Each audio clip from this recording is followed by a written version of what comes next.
Good morning and good afternoon to all our esteemed sponsors, exhibitors, associate partners, and our attendees, and the most important, the speakers of our conference. Welcome back to the second day of the Global Vertical Farming Expo 2021, organized and hosted by TAB Group. After hosting a successful event yesterday, we begin with our session 5 of the day, which is the part 2 in continuation. Industrialization in vertical farming. I now invite our first speaker of the session, Mehlam Murtaza, the Executive Director of Owens Farms.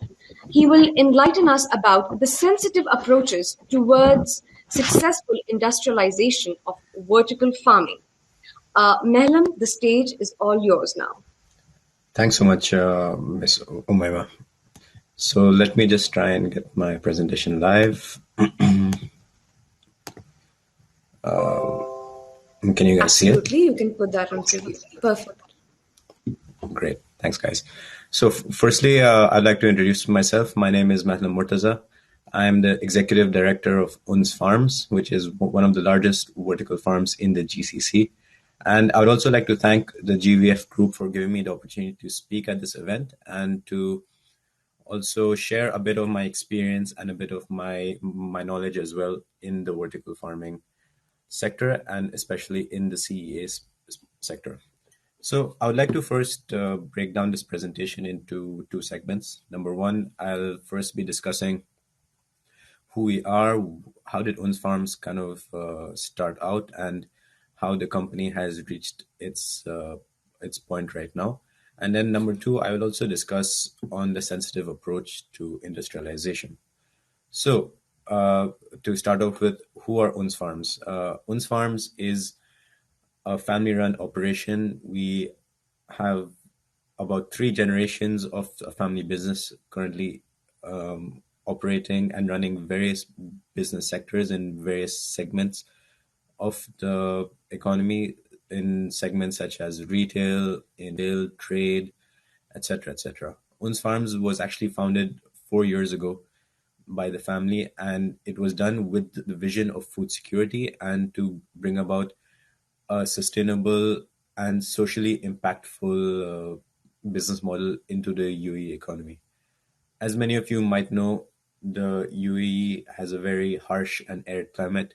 Not many things grow over here, and even though we do have a history of fish farming and basic agriculture, there is still a huge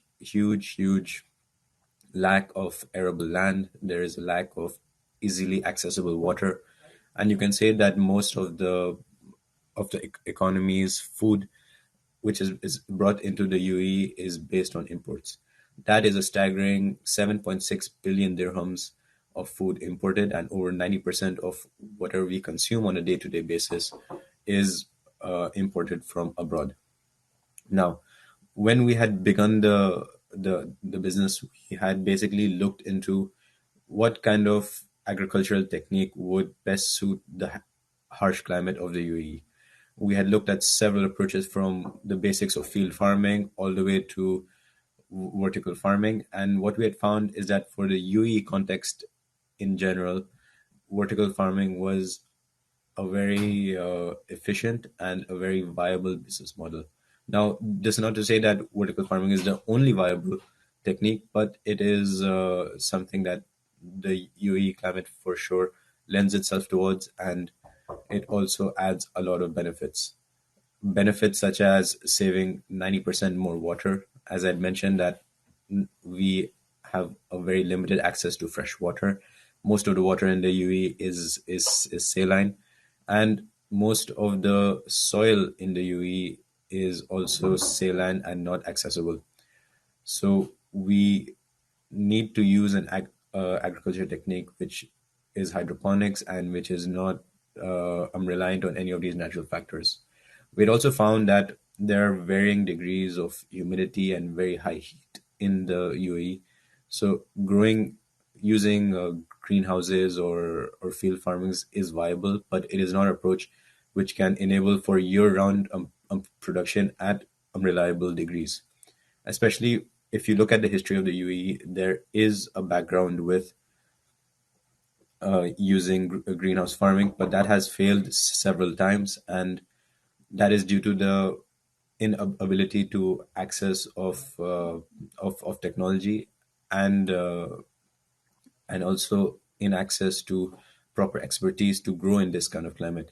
Most of the technology coming in is usually lended itself towards colder climates or more tropical climates, whereas the UAE has a very high heat and a very high humidity. We also looked towards to creating a greater social impact. So the future of the economy is green. We really believe that sustainable business is the future. And this is also what the business model was broken into. Once farms control the complete value chain of the growing process, all the way from the seeding to the dispatch of the products. When we had initially begun the business, we had started off with a 600 square meter farm, but then we had incrementally expanded the farm to become the GC system. We are now at 5,600 square meters of growing area, which allows us to output over 1,000 kgs of salad mixes to the various points of the sector. This includes retail, includes hotels and restaurants, who includes food service, and various catering options as well. Now, why do we stand apart from traditional agriculture techniques? Most of the time, the the nurseries farms are separated from the production farms.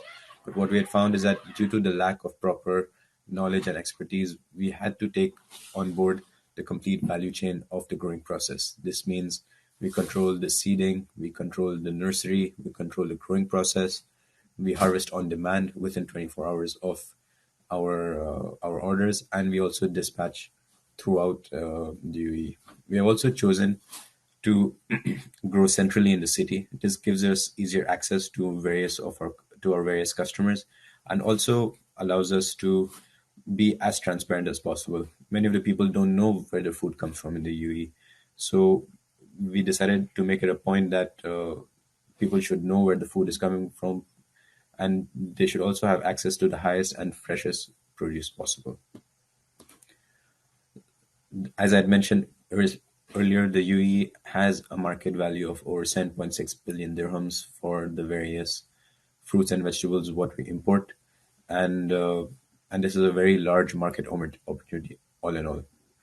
This also includes a great opportunity in things such as healthcare products, such as non-food agricultural products as well.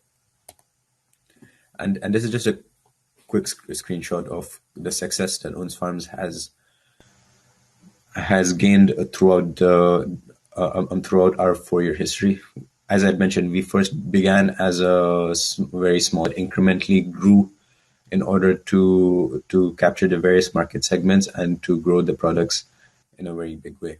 You can see that a salad mix is a very versatile product used in various kind of in various kind of ingredients, and the UAE is also very metropolitan, so it lends itself to various cultures and cuisines as well.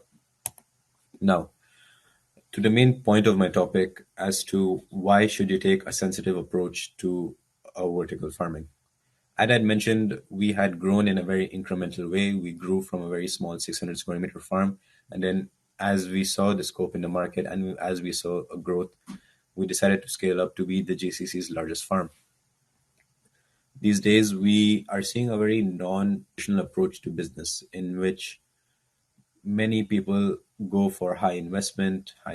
You see, many of you distinguished listeners will be seeing it, that there are many high value investment deals ongoing. There are many VC deals, many SPAC deals going along, but a lot of the basic approaches are being ignored when it comes to creating a viable business model. And this is what we kind of mean by a sensitive approach. When a business has to be founded, it cannot run just on hype. And I mean, if you look at the Gartner model located on the left of the screen, we are currently right now in a peak of inflated expectations. This is where people are seeing vertical farming for being something that it simply cannot be. It's, as I mentioned, it's not a silver bullet. It cannot work in all economies. It cannot work in all applications. But looking at the GCC and North Africa and even very cold climates such as Sweden or Russia, it is definitely a very viable business model, and it lends itself to certain crop varieties as well. Again, it is not a silver bullet, but it needs to be taken in a very viable method where you are taking the realistic approaches and realistic expectations into your consideration. Now, we actually had begun as only being a business, but we have found that due to this lack of access and this lack of expertise in the field, there is a very simple methodology that you can follow in order to gain involvement in the CEA field. Number one, that would be to define your objectives and business goals. Many people start off with vertical farming assuming that you can grow anything anywhere and get any kind of expectation. Unfortunately, that's simply not true. Growing is still the same. The plant is still the same. If you grow a square meter of lettuce and you grow a square meter of spinach, it's a completely different ball game. It's a completely different requirement, and it's a completely different cost structure. Many people tend to ignore that, and it's very important to understand what you are trying to go for. Are you trying to go for a large scale farm, such as what Owens Farms has done? Or are you trying to go for a smaller farm which lends itself to just supply your local restaurants or your local community with fresh and easy to access vegetables? And we're trying to say is that it's very important to democratize the the method of CEA. It's not just that it can work with large scale such as what we do, but it can even work in the smaller scale if it is just lending itself to smaller communities and smaller areas. Next, we would definitely recommend people to connect with an established technology provider such as Uns Farms, who has the experience, who has the knowledge of the market, what it takes to grow vertically, and what they understand as the realistic market requirements. For example, in the UAE, it is not required to go completely automated because there's easy access to cheap labor, and it reduces your growing capex and will of course also help your opex. Number three is to develop and design a minimal viable product, which is just to start off and to understand how the business dynamics work, and finally to grow incrementally, such as what we have done. So, in conclusion, what we are trying to say is that it is not only a matter of having vertical farming as a silver bullet, but it's very important to take it in a realistic approach and to take it step by step in order to grow and create a business model which is realistic and is not only going along with the hype train as what many businesses are doing nowadays. Thank you.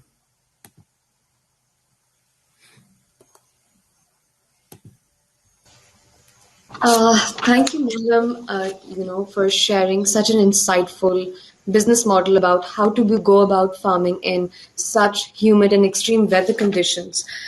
Uh,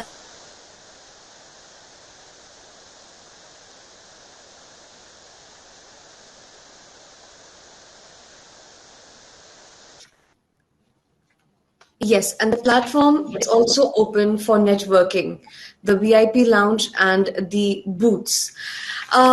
Moving forward with our second speaker of the day, I would now like to invite Daniel Benetoff, the co-founder of Planet Farms, where he will enlighten us about a sophisticated industrial approach combined with Italian food quality towards controlled environment agriculture. Daniel, the stage is all yours now. Thank you very much. Thank you for having me. So, as mentioned, I'm Daniele Benatov. I'm co-founder and co-CEO of Planet Farms, which is a vertical farming business that started in Italy. And I'll share with you a few slides to talk you through some of our history, the way we approached the sector, and we share some commonalities with the presentation that just came before me, and I'm sure with several that are going to go after.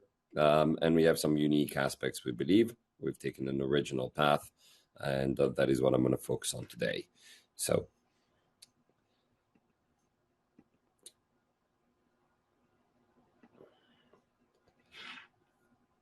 okay. So if we focus on where we come from, Planet Farms started being set up by Luca Travaglini and myself. Luca started with the idea almost 7 years ago at this point. The company was set up 4 years ago when we started working together, and we managed to give the idea a bit of a business model and a clear path on how we wanted to bring what is a shared idea, but the whole controlled environment agriculture space in a pretty unique way. My background is finance. I worked for Goldman Sachs for 10 years. I managed hedge funds for several years after that. So the path was definitely not a natural one. While Luca's background was a background in food production, actually, where he built some of the largest facilities in the meat industry, especially in drying meat businesses around the world. From the R&D, we went very similar to the story you just heard in sequential steps, moving from what was just purely R&D to an MVP to what's today one of the biggest farms in Europe. And that has coincided with a very rigid and very dynamic at the same time R&D process all throughout.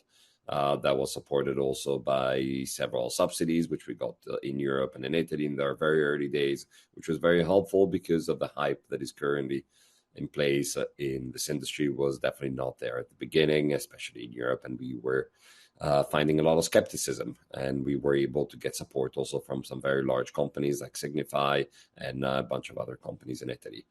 Today, the company is selling its products under our own brand, Planet Farms, in a fast-growing number of stores. We're at around 300 now. They're all in Italy, and that's focusing on the local nature of what we're doing with a vast number of large retailers, as well as other formats like the fast delivery ones, dark stores, and I'll get back to that.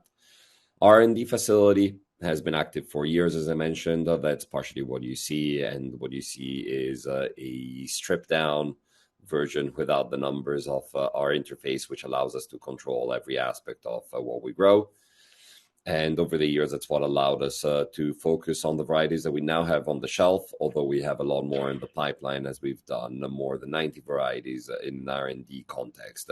But given our level of automation, we don't bring everything to an industrial production scale straight from R&D. And where the proper production happens is in the site you see in front of you now. That's our first large-scale farm. It's close to 10,000 square meters. In growing area, for those of you thinking square feet, that's about 100,000, and that's in the outskirts of Milan. That's our model. We tend to do suburban and not urban, and we also do greenfield. The result of that is a building that's highly efficient, that's fit for purpose, and that has a look outside that is meant to be beautiful, as well as reflect the unique nature of what's happening inside. We also very much focus on the gastronomy element of what we do. And by that, I mean flavor, texture, smell, nutritional qualities. And so we borrow some of the expertise that in Italy finds some true excellences. And the photos you see here are related to the Cerea brothers. They own one of the oldest Italian 3 Michelin star restaurants, which is probably a temple of traditional Italian cuisine. And they fell in love with our products due to the quality and the freshness. And that ended up in a partnership where the chef actually sits on our strategic advisory board, helps us with product development. And we've actually created a very small farm.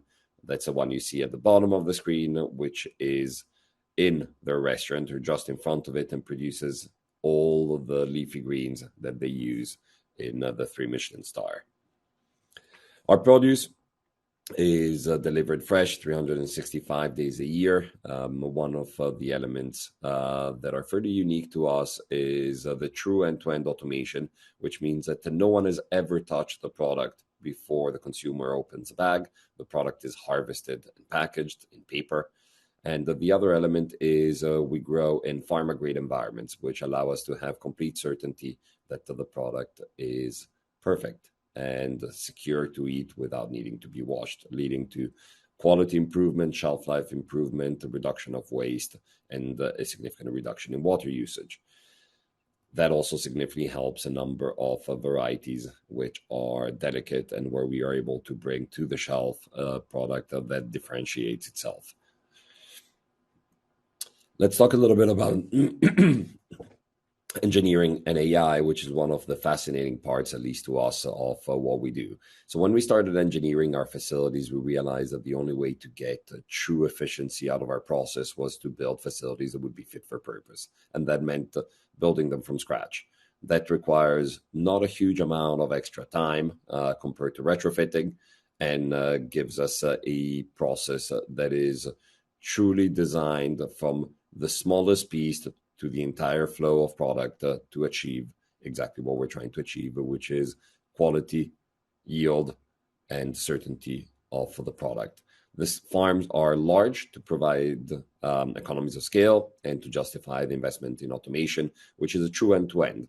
So there are no people involved in production. As a matter of fact, the entire facility is manned by 8 people, and none of those are production related, and that's for 100,000 square feet. What do we mean by clean environments? Is not that we clean them well, but it's the technical term clean room environments, which is normally referred to as ISO 6 and ISO 7, where we have absolute filtration of the air, of the water, where there's no human access into any of the areas where the product sits. And that allows, obviously, for a certain level and standard, which is not that easy to achieve. What we do today is a result of several years of R&D, and the R&D originally was very human insight driven. Today, significantly more data driven. I'm not saying that we're at a stage where AI is driving the entire process, because that is premature. We just don't have enough data yet. And so the human insight is still a huge element of our evolution. But the data is really now showing the way in which we need to drive R&D, especially the development part, because it's showing us areas of finding efficiencies, of being able to introduce new varieties, of being able to increase the nutritional content of what we produce. In order to achieve that, we've had to focus on areas that we viewed as value added, as critical, and where we could add value. And we worked with an open architecture on the rest, carving out very strong co-creating partnerships with a number of very high-level partners. And the combination of that has ended up with a proprietary process, which has the best technology and expertise the market has to offer. So what makes us different? One is in an environment and a very unique industry where most companies roughly started at the same time, it's very easy to follow the pack. We kind of carved our own way, and we made our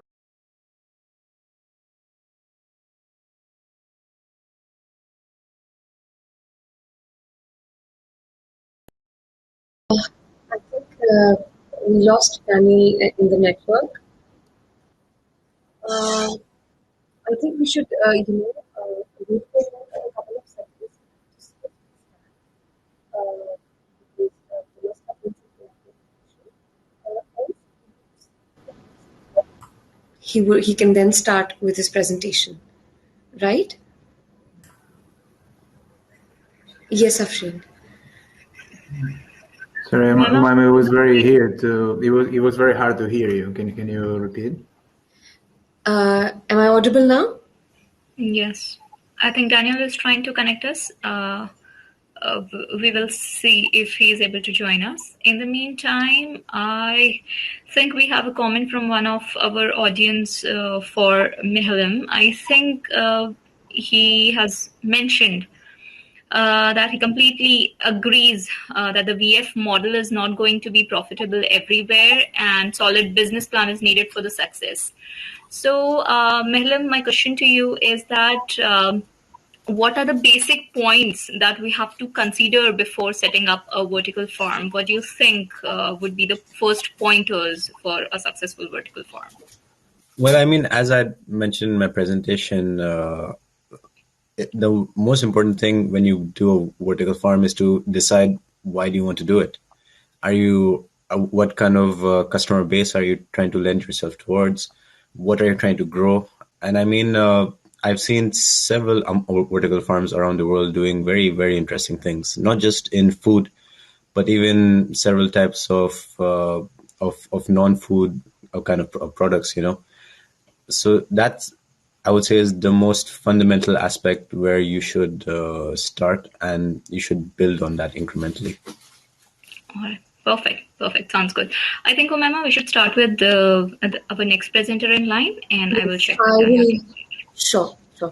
To proceed with this session 5, I would now like to invite Aniol Salvador Soy, the project leader of Inca Group IKEA.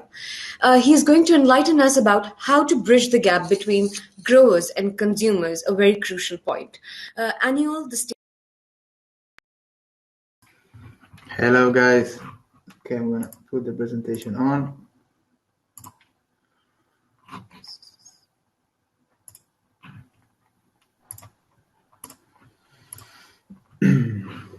Hi, apologies, everyone. It looks like someone else was logging into my account, and I was having a doppelganger situation. Daniel, if you're back, Aniol, I Yeah, think exactly. He Daniel. can continue. Apologies for the interruption. I'll try to make up for lost time. So, Sure. Yes, we can see your screen. fantastic. So, as I mentioned, we try to show, don't tell.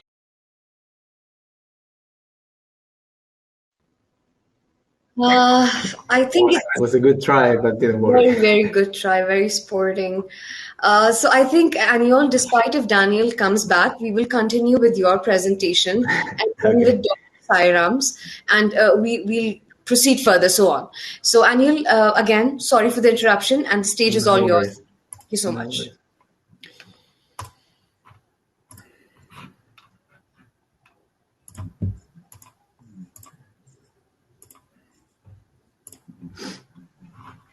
Cool. You see my screen, right? Yes, it's on full screen. Sure. Nice.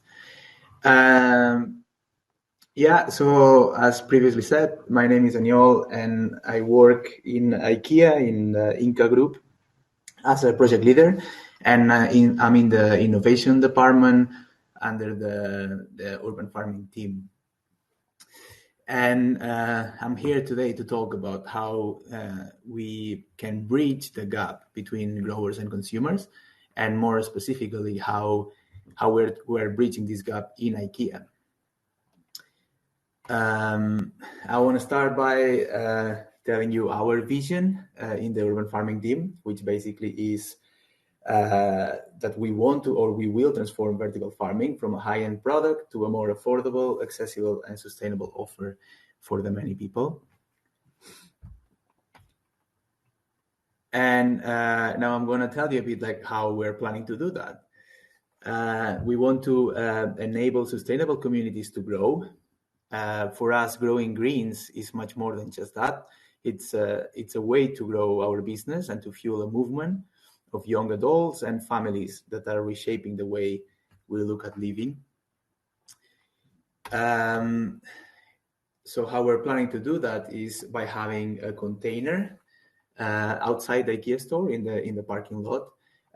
We call it in a funny way the mystery box, and this is basically to create awareness and spark the interest and curiosity of our customers. In there, we will obviously grow leafy greens, herbs, and whatnot. Then these greens that we will grow in the container, or that we're growing already now in the container, are served in the restaurant, both the coworker canteen, but also the customer restaurant. And here I can give you a couple of figures of our restaurants. We have a pretty big reach. Those are figures pre-Corona times, but we have 700 million Inca food customers in 1 year. And we have 2,000 food meeting places with over 22,000 coworkers. So that gives you an idea of how big our reach is. We want to also offer the possibility to customers to buy what we call the home growing kit or the home growing product. So they can buy the product, take it home, and grow their own leafy greens and herbs. And we're also thinking that this could come along with a subscription package. So we keep providing periodically the seeds to our customers, so they always have fresh produce at home. And then we also want to offer our customers the possibility of buying the greens that are either produced in the container or in the cabinet that I will talk a bit more later on. So not only serving them in the restaurant, but also giving them the chance to buy like fresh herbs, hyper locally grown, and take them home.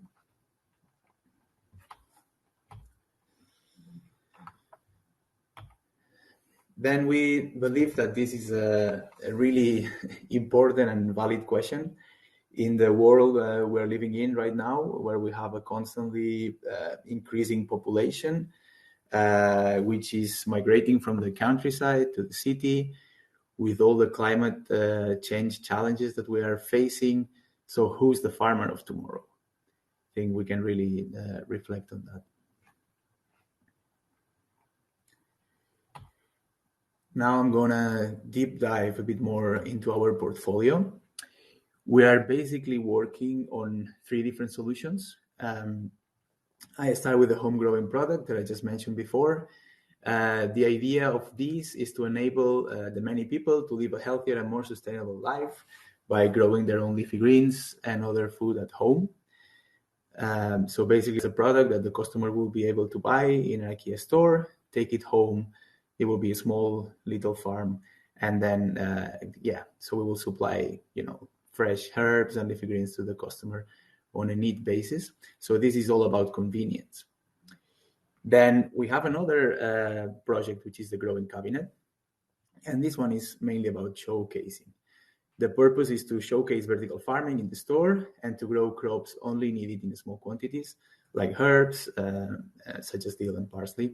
So the idea is that there will be a cabinet inside the IKEA stores, or several, better said, where the customers will have like direct interaction with it and see how the plants grow and so on. And finally, we are also working on a third project, which is a container, and this one is all about efficiency. Is what I showed in the previous slide, is a container that we are planning to have outside the IKEA stores. And the purpose is to enable the store restaurant to become self-sufficient in leafy greens. But not only that, also to sell the container's output to the customers. In here, we are quite advanced now. We are running a pilot, and we're piloting the container outside the Malmö store here in the south of Sweden.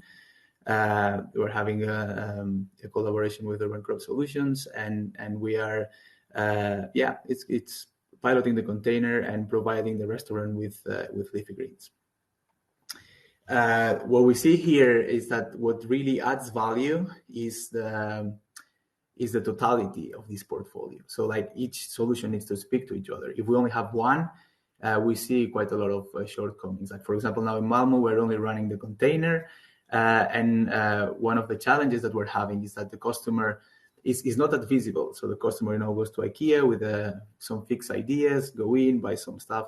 So then they don't spend that much time like going around in the parking lot and checking the container. But imagine then when we introduce the growing cabinet in the store, and we have like several growing cabinets spread, and then the customer like faces inside the store the cabinet, which then speaks to the container, which is outside, and then it just triggers the interest. So we also see that it's very crucial to create synergies, and we see one of the most important ones with raw materials. So our purpose is to use the same raw materials, namely substrate, nutrients, and seeds for all 3 solutions, so that we can use also the volumes. And we're as of now looking into this and having some collaboration with Jiffy and Enza as a substrate and seed suppliers. So looking promising. And then this is quite relevant, I think, for this presentation, because we believe that people and perception are crucial when it comes to bridging the gap between growers and consumers. We like to say that we activate, educate, and motivate people, or that's our goal at least. And by people, we mean both coworkers and customers. And we are also aware that IKEA is in an optimal position to support the vertical farming industry. And why do we think that? So basically because of two reasons. One is that we have a really big global reach, as I said before, with all our network of stores. But then also our stakes are low when it comes to vertical farming. So, we're a furnishing company. So yeah, if our vertical farming projects don't go so well, at least, we don't have that much to lose. So we see that we have a golden opportunity to, share data, share information, and just help the whole industry to move forward. And we actually want to take that hat and that responsibility. And this is quite related. We want to lead with example. So we want to influence other retailers. I mean, many are already going that path already, but we want to influence them to follow the same path. Then, yeah, this is just to show when we started piloting the container in Malmo, and then we also tested the growing cabinet in Stockholm. We did some posts on LinkedIn, and the number of views and shares were just stunning. So this basically indicates that there is a very high interest in the urban farming initiative and in urban farming in general.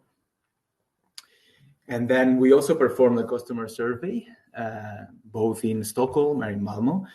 And then the main outcomes was that 93% of the participants thought that the UF initiative is a very good or good idea. And then if they were noticing the container and the cabinet in Malmo and Stockholm respectively, that increased the perception of the food served in the IKEA restaurant regarding 3 factors, which were Swedish origin, sustainability, and health.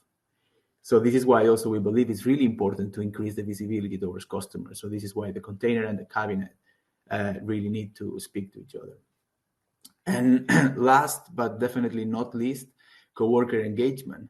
Both when we have been running the tests in Malmo and Stockholm, we have been really, I would say, almost mind blown by seeing how engaged the coworkers get.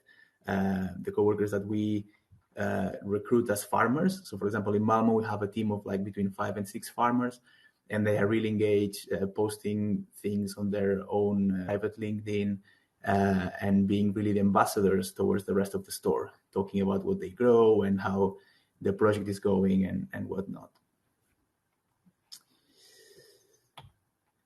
And that was pretty much from my side. I leave you here with a quote from Audrey Hepburn: "To plant a garden is to believe in tomorrow."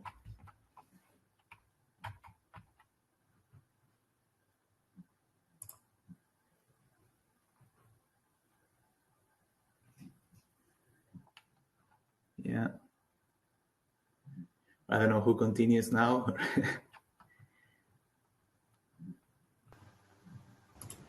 Hello? Yes. Yes, Daniel. Yes, thank you so much.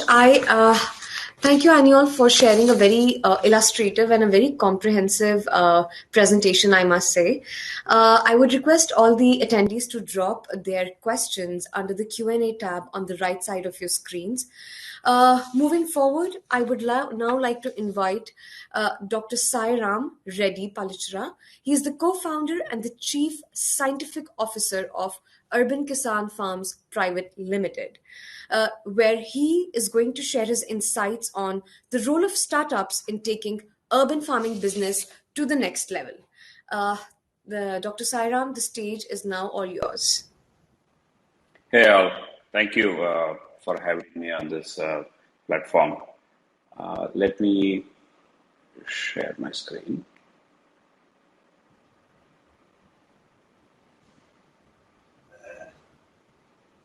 Yeah, do you see my screen? Yes, yes, we can see it. Yeah. Yeah. So, yeah. Today I'm just going to talk about the role of startups in taking the urban farming to the next level. I'm Sairam Reddy, co-founder and chief scientific officer at Urban Kisan. We know all these things, but let me just take a couple of minutes to refresh the need. I mean, why urban farming is needed, specific reference to urban farming. So we know the urbanization is happening at a very rapid pace. Currently, it is about 54% of the global population is actually living in urban cities, and it's going to be about two-thirds of the global population by 2050. More the income and more the migration towards the cities. And it is said that about 800 million people worldwide are actually producing food in urban gardens, meaning so many people are actually depending on urban farming.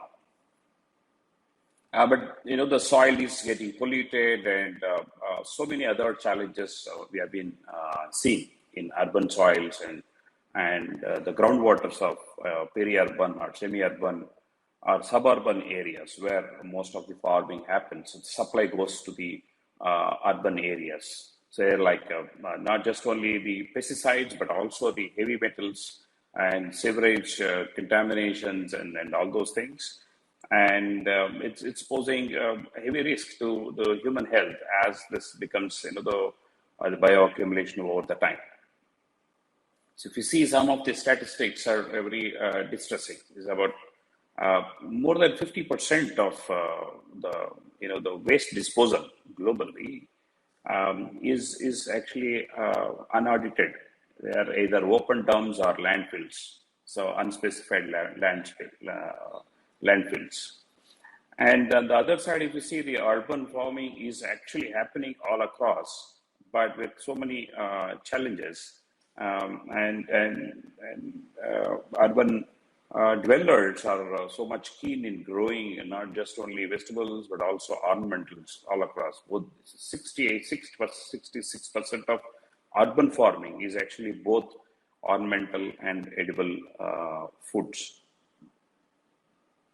So, and on the other side, if you see the global wastage, the 44% of the global wastage is actually food and green. On one side, we are struggling to increase the productivity, safety of food, and all those things. On the other side, we are actually wasting 44% of the food which is actually produced, primarily because of logistics, storage, mishandling, untrained logistics, and things like that.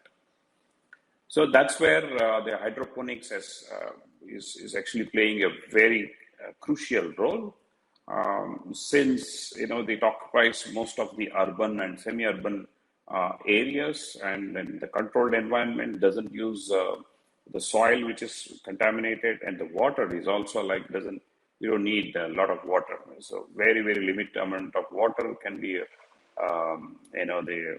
sufficient for growing your food. So that's the reason why, it's rapidly picking up. It is from $9.5 billion US in 2020 and expected to grow up to $18 billion by 2026. It's at a rate of 11% CAGR. But if you carefully see that, is hydroponic ready to promote urban farming? It is promoting urban farming, but with a lot of limitations. There are 3 points I mentioned here. So where a lot of innovation and the role of startups have to come in. So one is limited crops, which are primarily the premium crops like cucumbers and things like that, lettuces, colored capsicum and things like that. On the other side, the cost of production is very high, and cost of installation of the farming is also very high. This is the reason why, unless we grow these premium crops so that you can sell it at a premium price, the entire economics is not actually working out. So the trend, if you see the statistics from 2020, is like majority of it is tomato, and followed by lettuces and other leafy vegetables, bell peppers, cucumbers, and mix of few other vegetables. This is the composition of current agriculture with using this hydroponics or soilless farming. This is primarily, as I mentioned, because of the more very expensive production, operational cost, and also the setup costs. So this is the innovation. The innovation has brought this technology handy to us. But what we need currently is the disruptive innovation. So then only that we can bring this entire technology into the mainstream agriculture. I see it like there's 4 different categories where the innovation has to happen. We mostly concentrate on growing part of it or operating part of it. But if you see it like engineering is a major component. Most of the structures are actually metal, steel, which is very expensive. And there is a definite need actually to go redesign and come with the lighter structures. They are like, the indoor, outdoor structures, controlled environment structures, and also the support structures to handle the crops. Then electronics. Electronics include grow lights, IoTs, environment controls, data analysis, AI, ML, crop intelligence, and things like that. This is pretty much evolved this one segment to a great extent out of all these 4. And third important thing is the chemistry. Chemistry, our focus is still on the nutrient formulations, but we have not yet paid much more attention for the indoor specific pest controls like fungal, bacterial diseases, and also this some very specific pest which is which abundant, predominantly proliferatively damaging in the indoor farms. This is another chemistry which is much more needed to us. And breeding. So this is another extremely critical component where the very limited focus has paid so far. So all the crops what we are working, because they are bred for indoor cultivation, that's the reason why we are able to reap higher benefits with that, higher yields and things like that. There are a lot more crops not even made an effort to convert them into indoor because it requires different kind of traits which suits this either vertical or horizontal or whatever flatbed, but indoors and hydroponics. So all those traits need to be bred, and then this is another extremely important area. If you see that in a scale, which technology is matured where it is currently, we see that electronics have matured extremely good, and the more the data we generate, and this is going to be much more robust in handling. Automation and all are going to be very easy. I mean, the technology is developed, we just need the data to program them. And at the same time, in chemistry, a lot of nutrient formulation chemistry is matured so well, but still the pest and disease control chemistry is yet to come so handy for indoor growers. Engineering and the breeding is the least focused crop. Very recently, some startups have actually started focusing on breeding. So this breeding startups are going to create a disruption once they have the cultivars which fits into this kind of agronomy. So what we need is like the focus of this the startup supposed to be on redesigning the structures like polyhouse and greenhouses. So we have been using the same traditional age-old technologies of greenhouses and polyhouses. So if we want to bring a lot more crops into this controlled cultivation, we need to have completely redesign the structures with the lighter materials and lesser expenditure. And breeding crops with the traits specially selected for the vertical and controlled environment agriculture, this is extremely important. Without that, we will not be able to adopt many more crops into this urban farming. Grow lights with low power consumption and higher power out. Though we have the grow lights, which are promoting the crop growth extremely good, but still it is burning so much because of the high power consumption. So we need to come out with the newer technologies with low power consumptions and then high power outputs.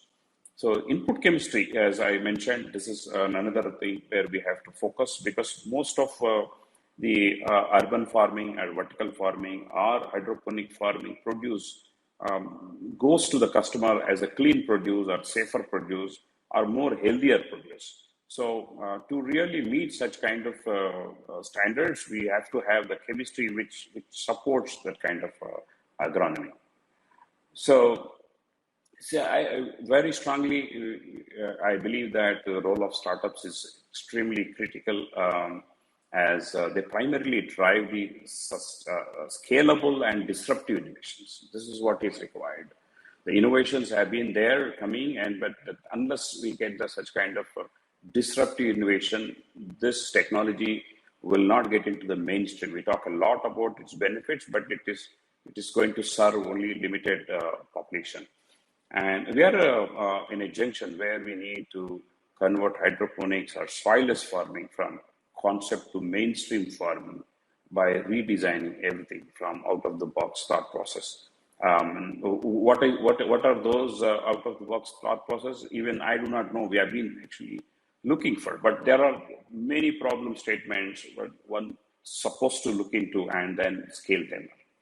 So this will fuel sustainable urban farming and secure constant food supply, which is safe and much needed for the urban dwellers with minimal carbon footprint, because they are grown in the next doors or nearby vicinities. So at Urban Kisan, we have been in this space. Very recently, in the year 2018, we started our operations. So we have various operations. We have large-scale suburban leafy green farms, and we have large-scale suburban vegetable farms. We have vertical rooftop farms in the heart of the cities. And we also have indoor vertical farming, which are primarily attached to our exclusive retail stores, chain of retail stores. All our retail stores are attached with this indoor farms, and then the customers have the access to get the opportunity to harvest what they want, and then they bill for that. And we also came up with adding value to the produce what we are actually growing in the indoor farms and the other suburban farms, and we converted them into food. Like we call it as a farm bowl, which has created so much of marketing space for us. This is another. The point I'm trying to say here is not just only growing, but also the showcasing the products what you grow directly, or also with an value added farm is very important to take this entire business sustainable. And we have started very recently, a couple of years back, breeding programs, as I mentioned. So we having the strong background of the breeding science. So with that support, we have started our own breeding programs. These are breeding hot peppers, and we have been breeding okra, and we have been breeding tomatoes, and very interesting science we see, and hopefully we'll be able to get some of these the new indoor suitable varieties of these tropical crops, like the hot peppers and okra into the market. So thank you very much for giving this opportunity once again. Thank you so much, Dr. Sairam, for sharing a very insightful information about disruptive innovation, and how to be more focused about it. Welcome back, Daniel, to the platform, the session. So the final speaker of our session is Daniel Benatov, the co-founder of Planet Farm. The stage is all yours, Daniel. Thank you. Apologies to everyone. It seems like we're having some technical issues today, which make me miss even more doing these events in person, but hopefully we will again soon. So let me resume from where we left off, and I'll try to be brief so we can have a little bit of time for Q&A at the end. As I mentioned, Planet Farms, which just to remind you, was a one which is Italy-based, where we do the very large-scale farms from greenfield with full end-to-end automation. The first one is based in Milan, 10,000 square meters, 100,000 square feet. We develop our own technology, but we work with an open architecture with a focus on efficiency, on quality, and on doing everything in pharma-grade environments to achieve the result that you see at the bottom, which is Italian quality. And I'll come back to that. The Italian quality in food is not just a myth. There's a very long tradition in fresh produce, and that's partially due to the climate and partially due to the consumer being used to very high quality produce and therefore demanding it. And in our case, we're trying to do it at scale, maintaining the flavors that are typical of the country, maintaining the natural elements, but still achieving the efficiency the controlled environment agriculture can grant. We do this partially, as I mentioned, with the engineering side, which is the design of the facilities and the automations. And that's partially then the other part is the data. Gaia VF is our virtual farmer or vertical farmer, whichever way you want to look at it, which is an AI system which works round the clock to power our facility, controls everything from production planning to monitoring the crops to then growing everything, guaranteeing full traceability from seed to pack until the product is on the shelf, which gives full confidence to our retail partners and to our consumers that they're buying a product which is different, that is perfectly secure, and is delivering everything that it says on the tin, or in this case, on the paper pack. We have integrated cameras in our system, which detect whether the plants are thriving and whether their growth curve is matching the expected ones, and therefore are able to identify any issues that may arise and any deviations early, giving us plenty of time to adjust our growing recipes to achieve a result which is top-notch and always consistent. Why did we start from Italy? We started from Italy because we viewed Italy as a home of food in a lot of different ways, especially for a lot of the categories which controlled environment agriculture goes to target. And also because it really lent itself to a fail fast model where we had to attack first some of the largest issues of our sector. The energy intensity. Energy costs in Italy are very, very high.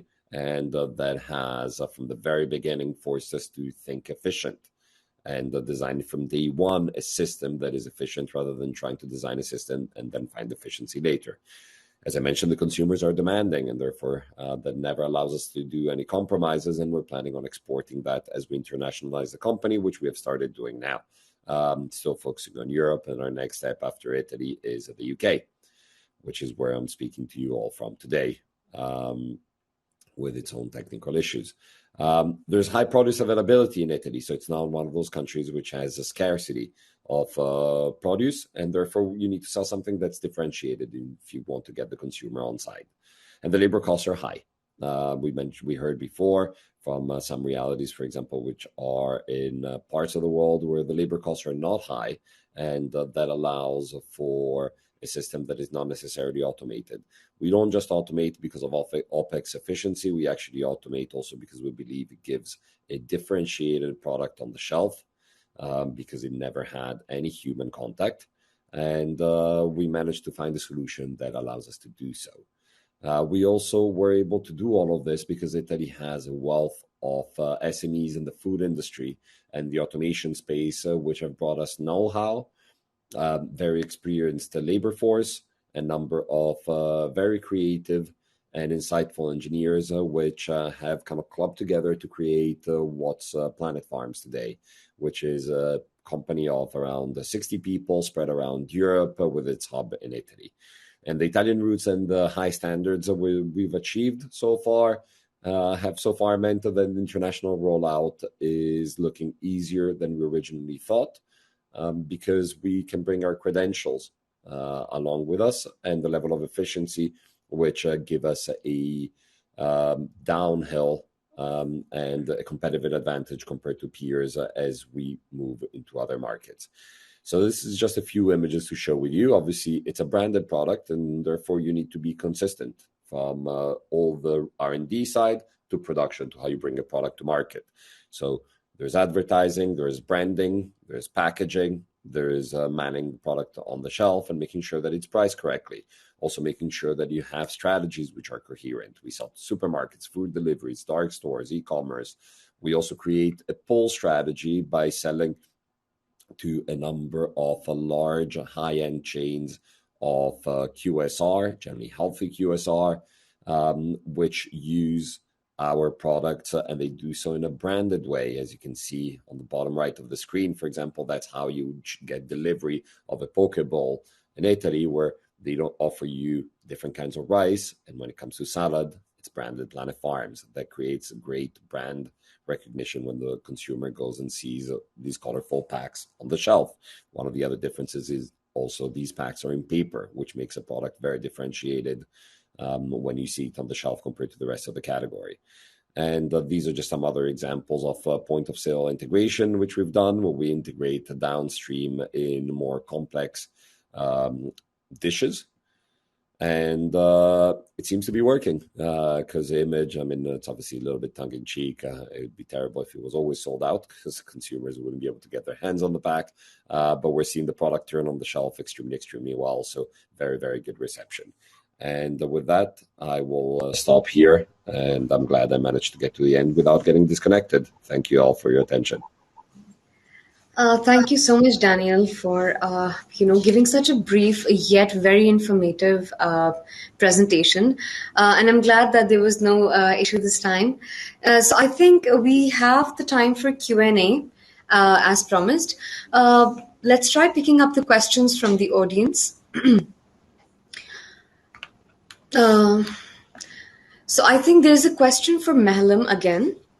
That is it possible to successfully scale an IVF business without the continuous infusion of VC or accruing significant debt funding? Over to you, Mehlam. Well, I think the kind of answer to the question is in the question itself. If your company needs a continuous influx of VC, then is it really showing that the company is getting to a self-reliant point? I mean, from our end, we completely have no issues with VC investment, and we see it as a viable way to rapidly scale your business. But if it's a continuous requirement to manage your cash flows over the medium to long term, then in that case, I would say it would not be a viable way, for sure. Thank you so much, Mehlam, for sharing this. Another just quick question for you, Mehlam. One of our audience has a question about, by Hatim Morbiwala, that what are your views on growing ornamental flowers using the IVF technology? Yeah, so actually, Owens Farms is also involved in a lot of R&D with several companies across the world. We have active a growing operation right now of vertically grown berries and soft fruits. And we are also looking into ornamental flowers and the viability of that in the space. Of course, as I also mentioned in the presentation, that IVF doesn't just have to be limited to food. You can go into things like ornamental flowers, or you can even look into medicinal crops, which usually have a very difficult time growing in normal circumstances or are not so easily available. So I would say it's a very promising field as well. Wonderful. Thank you so much, Mehlam, for answering that question from the attendee. We have another question for Danielle. It is by one of the audiences. What emerging trends do you see as having greatest potential in the long and short run? I'm assuming we're talking about trends that are affecting our industry, so I'll take Yes, that question yes. as that. So I think what we're seeing overall is a definite trend on the side of the consumer of wanting quality, of wanting healthy food, of wanting to know where it comes from, of generally wanting to know more, and then being able to make informed decisions.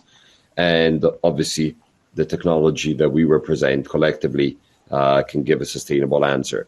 Talking of sustainable, that's another very, very large trend that we're seeing around the world across demographics, across income brackets, across genders. And that is holding companies to account on how they produce, what they bring to the shelf, where they bring it in from, do they do it in a way that makes sense? So that's definitely one thing that we can do. I mentioned paper earlier. Obviously, that's something that, again, I would say is probably a global trend of the move away from plastic. And in some ways that integrates well with what we're doing. And I think there's also something that is probably new, and we'll be able to tell with time how long that's going to last. But we all spent a lot of time at home during COVID, and a lot of people really reconnected to food. I'm sure from the faces nodding, a lot of people have rediscovered themselves as chefs in a playful way, have spent more time choosing ingredients. So I think there's a lot more attention to what it is that we do. And I think that is interesting because obviously we are what we eat. And I think that's becoming more and more apparent also from a medicinal standpoint. And all that element means that I think consumers are spending a little bit more time thinking about produce that they generally used to consume as an afterthought. And that gives a great opportunity for the people who do it with great care and great quality, because you now have an attentive audience that will give you an opportunity if you do this right. Well said, Daniel. We are what we eat. Thank you for answering this question very insightfully. Moving forward with our next question towards Dr. Sairam. The question is from our audience, KV Bhaskar Rao. Any companies in India breeding seeds for indoor vertical farms, or at least an R&D happening to get seeds for the VF plantations? Yeah, to the best of my knowledge, no. So we have started very recently, but otherwise, no. Still, in India, the breeding is primarily on the soil cultivation. And even if we start, I'm sure it takes, a few years to get anything, out with the right varieties.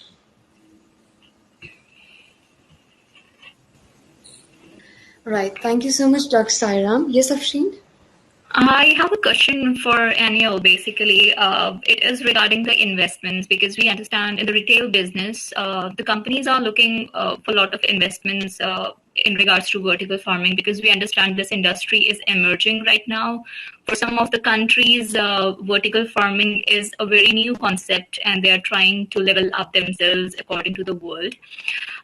So, Anil, the actual question is, do you think the partnerships would somehow favor the vertical farming and take this business ahead? The partnership between the consumers and the growers?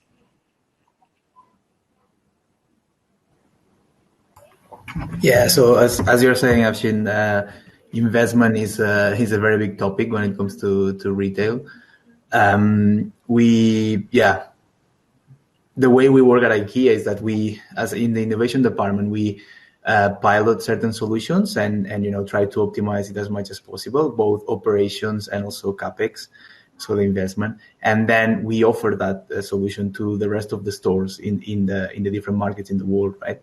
But that also means that if we don't manage to optimize the investment cost, so return on investment, it's a crucial factor, and then we don't manage to optimize also operations, so it becomes efficient to actually have a urban farming solution in your store, then none of the stores would be interested in having it, right? With that said, coming back to your question, then of course here it's very important to partner between the supplier and the retailer, and we are sort of kind of the middleman here, because we also need to make understand supplier that if we don't get costs down and if the solution is not efficient enough, then no retailer is going to be interested in that. So that's a constant fight right now to decrease return on investment. Great. I don't know if that answers Perfect. your question. Yes, that was a very satisfactory answer. I think the audience would have a lot of other questions from the speakers. They can always meet the speakers individually at the VIP section. They can, if the speakers are not available there, they can always drop their questions and business cards so they can contact you later. Thank you so much. Umema, do we have any other questions for the speakers? I think Daniel, there's a question directed for Daniel, the last one for the day. One of our viewers, Mr. Bahir Majid, says that how commercially is viable to have a fully automated farm? I think.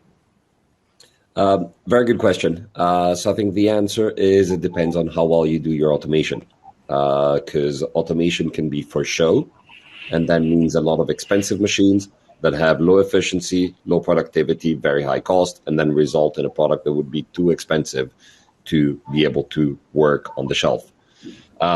Automation on the flip side, and that's when we were talking about an industrial approach to vertical farming. That means an industrial approach to automation, and that means efficiency. So automation seen not as a way to just purely do automation because it just reads very well for a VC deck, but actually automation in a way of optimizing quality, efficiency, reducing waste, and using a lot of types of automation that have been in existence in the market, sometimes for decades, and then finding a creative way to adopting them and adapting them to our needs. That kind of automation can be extremely commercially viable and can actually transform vertical farming in something that is artisanal, in something that becomes a technological module that once created, you can then go and replicate all around the world in different locations where 90% plus of the content are the same, and allows you obviously to scale extremely fast in a very efficient manner. Wonderful. Thank you so much, Daniel, for answering that question. Yes, indeed, a very good question. Thank you so much to all our speakers of the first opening session of the day. It was a very interesting presentation by each one of you. In case if the speakers are interested in sharing their presentation with the attendees, you can drop it under the handouts option, which is on the right side of the tab. So we come to the end of our session 5. Thank you so much to all our attendees. I would now request to move to the next session of the day, which is session 6, and we'll all meet you there. And thank you once again for joining us over here. Thank you.